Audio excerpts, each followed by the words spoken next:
Pensa um instante na tecnologia que a gente carrega no bolso.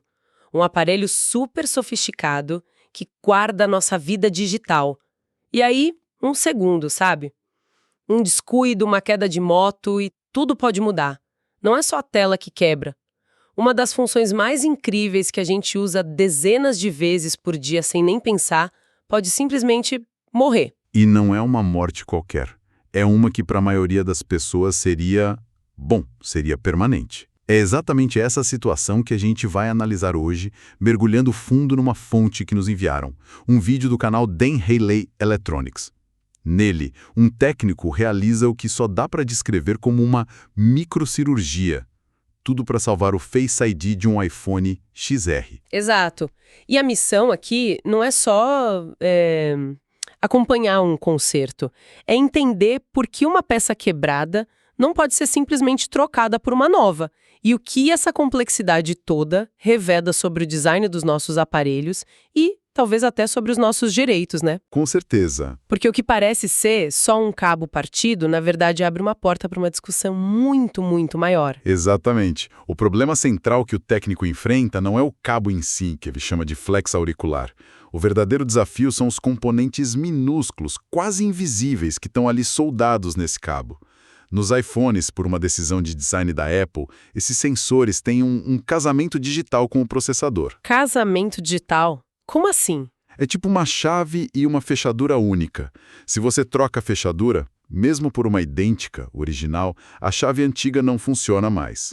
A única solução é transplantar o segredo da fechadura antiga para a nova. Ok, então vamos começar pelo diagnóstico. O vídeo mostra o estado do telefone e, nossa, tá bem feio. O cliente sofreu um acidente de moto. O impacto foi tão forte que a tela foi arrancada do corpo do aparelho. Uma cena bem drástica. Pois é. E ali, pendurado está o culpado, o tal flex auricular, que o técnico diz que está completamente rompido. A minha primeira reação como leiga foi pensar: flex auricular, isso deve ser do alto-falante do ouvido. Por que diabos isso desativaria o reconhecimento facial? Parece não ter conexão nenhuma. Essa é a pergunta de $1 milhão. E aí que a engenharia moderna se torna fascinante e, ao mesmo tempo, bem frustrante. Você está certa. Esse cabo flexível, ou flex, realmente leva o áudio para o alto-falante. Mas ele é como se fosse uma avenida multifuncional. Além dos fios do som, ele também carrega a estrutura e as conexões para o projetor de pontos infravermelhos e o sensor de proximidade, que são componentes vitais para o sistema True Depth, a tecnologia que mapeia o rosto em 3D. Então a Apple juntou a fiação do som com os olhos do telefone, numa única peça super frágil. Basicamente. É uma escolha que prioriza a compactação do espaço interno, sabe? Mas as consequências para o reparo são enormes. E isso nos leva direto ao conceito de casamento de componentes, ou component pairing. Certo. A Apple cria uma assinatura digital única, tipo um RG, para esses sensores, e associa essa assinatura à placa-mãe daquele aparelho específico. Se o sistema operacional, ao iniciar, tenta conversar com os sensores e não recebe a resposta com o RG esperado... Ele entra em pânico. Exato. Ele assume o pior. E qual é o pior cenário na cabeça do sistema? Que alguém está tentando instalar um componente falso, malicioso, talvez para roubar dados biométricos. Então, por precaução, ele desativa permanentemente a função. É uma medida de segurança drástica. Espera um pouco, isso parece uma reação nuclear para um problema que poderia ser simples. É aqui que entra aquela discussão sobre o direito ao reparo, não é? Exatamente aí. A ideia de que o fabricante cria uma barreira que, na prática, te força a voltar para eles, para o serviço autorizado. Honestamente, isso soa mais como uma forma de garantir o monopólio do reparo do que proteger o usuário. É uma visão muito cínica. Não é cínica. É um dos principais argumentos do movimento Right to Repair no mundo todo. A Apple vai argumentar que a segurança do usuário é primordial, intransigível. Um técnico independente, por outro lado, vai dizer que isso impede consertos que são perfeitamente viáveis e mais baratos, forçando o consumidor a pagar uma fortuna ou, pior, a trocar de aparelho. Gerando mais lixo eletrônico. Exato. A verdade é que os dois pontos têm sua validade, E o dono do aparelho fica no meio desse cabo de guerra. E aí que entra a habilidade de técnicos como o do vídeo. Ele não pode só trocar a peça. Ele precisa, de alguma forma, fazer o sistema acreditar que a peça original nunca foi embora. É isso. E esse transplante que você mencionou é o que transforma isso num procedimento de altíssima precisão. É aqui que o vídeo mostra o talento dele, né? Como ele começa... Então, o início do procedimento já é contraintuitivo. Ele pega um cabo flex novo, uma peça de reposição perfeita, mas os sensores que vêm nela são inúteis, porque o RG digital deles não bate com o do telefone. Certo. Então, o primeiro passo da cirurgia é, na verdade, destruir parcialmente a peça nova. Como assim? Ele precisa remover os sensores saudáveis do cabo novo para abrir espaço para os sensores originais que serão transplantados do cabo que rompeu. Isso é inacreditável. Ele está quebrando a peça nova para poder consertar o aparelho. É como comprar um carro novo só para tirar o motor e colocar no seu carro antigo. Precisamente. E para fazer essa remoção e depois a instalação dos sensores originais, ele usa a técnica de microsoldagem. E quando a gente fala microsoldagem, não estamos falando de um ferro de solda que se compra em qualquer loja, certo? Imagino que não. Qual o nível de equipamento necessário para isso? De forma alguma, estamos falando de um setup profissional. É preciso um microscópio estereoscópico para conseguir enxergar os componentes, que são menores que um grão de arroz, uma estação de ar quente com controle digital preciso de temperatura. Nossa! E, claro, um pulso que mais parece o de um cirurgião cardíaco. É um investimento de milhares de reais só em equipamento, sem contar as horas e horas de treinamento para dominar a técnica. Ok, a barreira de entrada já é altíssima. E no vídeo, ele menciona um processo chamado reballing. O que é isso exatamente? O reballing é a arte de refazer as conexões do componente. Imagina que na base do sensor existem dezenas de minúsculas esferas de solda.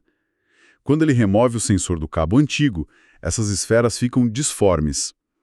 O reballing consiste em limpar a base do componente e aplicar uma nova pasta de solda através de um molde minúsculo chamado stencil, para recriar perfeitamente todas as esferas. Entendi. O técnico no vídeo até comenta que muitos pulam essa etapa para ganhar tempo, mas ele faz para facilitar na hora de fazer a soldagem. Isso diz muito sobre profissional. Não é só fazer funcionar, é fazer da forma mais correta e elegante possível. Mostra um nível de esmero que separa os amadores dos verdadeiros especialistas. Exatamente. E essa atenção ao detalhe continua.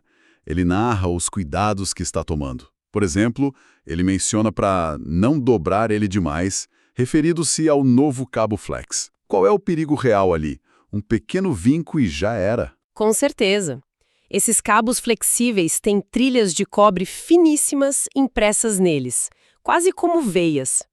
Um vinco mais forte pode quebrar uma dessas trilhas internamente, tornando o cabo inútil. E o pior é que você só descobriria isso no final, depois de ter feito todo o trabalho de transplante. Seriam horas de trabalho jogadas no lixo por um segundo de descuido. Outro detalhe crucial é a limpeza.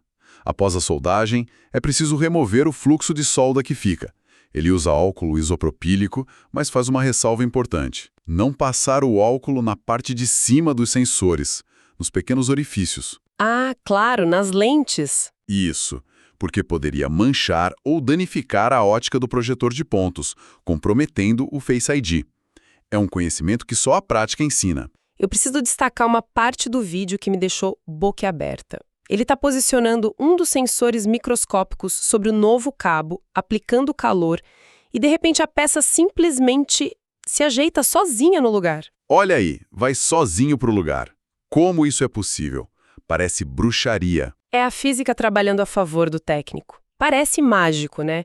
Mas é o resultado de uma preparação impecável. Quando a solda debaixo do componente derrete, a tensão superficial do metal líquido puxa o componente e o centraliza perfeitamente sobre os pontos de contato. Nossa, que incrível! Mas isso só acontece se o reballing foi perfeito, se a quantidade de solda está correta e se o calor é aplicado de maneira uniforme. É a culminação de todo o preparo, o momento em que a técnica se aproxima da arte. A cirurgia está concluída. E então chegamos ao momento da verdade. Depois de toda essa cirurgia minuciosa, De todo esse cuidado com calor, solda, componentes do tamanho de um grão de areia, a grande dúvida paira no ar. Funcionou? A tensão é grande. O técnico começa a remontar o aparelho. Ele conecta a tela, os outros cabos, a bateria e liga o telefone. E aí surge um pequeno suspense. Ao ligar e tentar navegar pelo sistema, o técnico observa que o aparelho está um pouco lento. O toque na tela tem um pequeno atraso na resposta. E isso é um mau sinal, não é? Depois de tanto trabalho, ver o sistema engasgar deve ser desesperador. Eu já estaria suando frio, pensando em qual daquelas trilhas minúsculas eu poderia ter danificado. É uma reação natural, mas essa lentidão não é necessariamente um mau presságio. Pelo contrário, pode ser um sinal de que o sistema está fazendo exatamente o que deveria. Como assim? Lembra do trauma físico que o aparelho sofreu? O software, ao iniciar pela primeira vez após um reparo tão profundo, pode estar rodando diagnósticos de integridade muito mais intensos. Ele está essencialmente fazendo um check-up completo, se comunicando com cada componente. Faz sentido. É como acordar de uma cirurgia grande. A gente não levanta e sai correndo. O corpo precisa de um tempo para se reorientar, para entender que os órgãos transplantados estão lá e funcionando.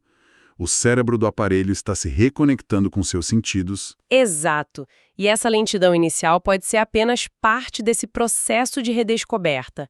É a prova de que o hardware sobreviveu, mas o software precisa de um momento para processar a nova realidade. E o clímax finalmente chega. O técnico navega até as configurações de Face ID e código. A tela que aparece é a que ele queria ver. A opção para configurar o Face ID. Se o reparo tivesse falhado, essa opção estaria cinza, inacessível, com uma mensagem de erro. Exato. Ele inicia a configuração, aponta a câmera para si mesmo e aquele círculo de mapeamento facial verde começa a funcionar. E então, ele solta o veredito com um sorriso de alívio. Olha aí, deu certo. O teste final, claro, é o desbloqueio na prática. Ele bloqueia a tela e, ao levantá-la, o ícone de cadeado na parte superior se abre instantaneamente. O Face ID está vivo. A cirurgia foi um sucesso completo. Ele finaliza com a frase que resume todo esse esforço. Face ID funcionando, feito o serviço, troca do Flex, deu tudo certo. É uma conclusão tão simples para um processo que a gente descobriu ser incrivelmente complexo. Então, o que tudo isso significa? Para mim, a principal lição é que a reparação de eletrônicos modernos se tornou algo muito mais profundo do que a gente imagina. Não é mais sobre trocar peças como se fossem blocos de Lego. De jeito nenhum. Exige um conhecimento quase forense de como hardware e software estão amarrados um ao outro de formas seguras e, como vimos, intencionalmente restritivas. E isso reforça enormemente o debate sobre o direito ao reparo. Procedimentos como o que vimos são a prova viva da barreira de habilidade, de ferramentas, de conhecimento que os fabricantes criam, intencionalmente ou não. O casamento de componentes, que é vendido como uma medida de segurança, na prática também funciona como um mecanismo de controle, centralizando os reparos mais complexos na rede autorizada da empresa. Que, por política ou por custo, muitas vezes nem tentam um reparo de componente. Eles simplesmente oferecem a troca do aparelho por um valor altíssimo. Exato. Isso é mais caro para o consumidor e, obviamente, gera uma montanha de lixo eletrônico. Precisamente. Por isso, esse vídeo do Denhey Electronics é mais do que um simples tutorial. É um manifesto silencioso. É um exemplo da engenhosidade e da resiliência dos técnicos independentes que, em suas bancadas, desenvolvem técnicas para superar essas barreiras. Eles são a linha de frente que mantém os aparelhos funcionando por mais tempo, de forma mais acessível, usando uma combinação de perícia técnica e uma recusa em aceitar que um componente danificado signifique o fim da vida útil de um dispositivo inteiro. Isso me deixa com um pensamento final. Esta análise toda foi sobre um iPhone XR, um modelo lançado já há alguns anos. A reflexão que fica é: à medida que nossos dispositivos se tornam ainda mais seguros, mais integrados, com múltiplos sensores biométricos, chips de segurança, como essa complexidade de reparo vai evoluir? Qual será o verdadeiro custo de um acidente no futuro? Não só o custo em dinheiro, mas o custo na potencial perda permanente de funcionalidades e na crescente necessidade de uma mão de obra hiperespecializada quase artística para trazer nossos companheiros digitais de volta à vida.